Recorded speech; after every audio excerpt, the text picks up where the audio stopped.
दिवसभर 24 तासात मला आठवत नाही की माझी स्किन विदाऊट लेअर आहे. वाह! ठीक आहे. सर गुड ऑब्झर्वेशन हां. कंटिन्यू दिवसभर सनस्क्रीन आहे. नंतर गेल्यानंतर मॉइश्चरायझर आहे. रात्री सिरम असेल. सकाळी उठल्यानंतर पण पुन्हा एकदा लावतोय. किती वेळ असावी अशी स्क्रीन मोकळी सोडावी दिवसातनं? सर प्रत्येक गोष्ट जी आहे ती काहीतरी नेचरशी आपल्या कनेक्टेड आहे. शेतकरी बघा एखाद्या शेतामध्ये काही दिवस पीक घेतो, बरोबर. नंतर नांगरणी करतो, हो. मग ती जमीन थोडी तापायला सोडतो, हो. मग पुन्हा नांगरणी करतो, मग पेरणी करतो, मग तो एक एक पीक घेतो. घेतो. कधी कधी सलग पिकं 2-3 वर्ष झाली तर तो एखादा वर्ष तिला पूर्ण गॅप देतो. हो. कारण का तर पुढचं जे उत्पन्न आहे ते चांगलं मिळावं. हो. स्किन सुद्धा एक शेतीच आहे सर आपली आणि त्याच्यावरचे केस म्हणजे पिकं आहेत बरं का. शेती चांगली ठेवा म्हणजे पिकं चांगली येतील.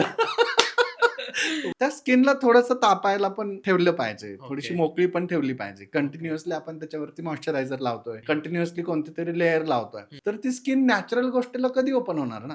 आज फॉरेनर्स जे हे सगळे लेअर लावून लावून थकलेले आहेत ते हिवाळ्यामध्ये गोव्याच्या बीचवर बघायला मिळतील. पैसे देऊन येत आहेत, काही न लावतात, दिवसभर स्किन टॅन करत बसलेत. त्यांना शास्त्राचं महत्व कळालं. कमीत कमी शहरातल्या लोकांनी ज्यांच्याकडे हे आता प्रोडक्ट जास्त खपले जातात त्यांनी हे लक्षात ठेवलं पाहिजे की 24 तासात कमीत कमी 2 तास तरी स्किन तुमची मोकळी ठेवा, ओपन ठेवा. नॅचरल सनलाईट तिथे येऊ द्यात. सकाळी 15 ते 20 मिनिट कमीत कमी तुम्ही काहीही कोणताही कसलाही प्रोडक्ट न लावता सनरेज घ्या. Skin is the largest organ for absorption of vitamin D. आणि तुमच्या प्रश्नाचं उत्तर तिथं दडलेलं होतं. Skin is the largest organ for absorption of vitamin M.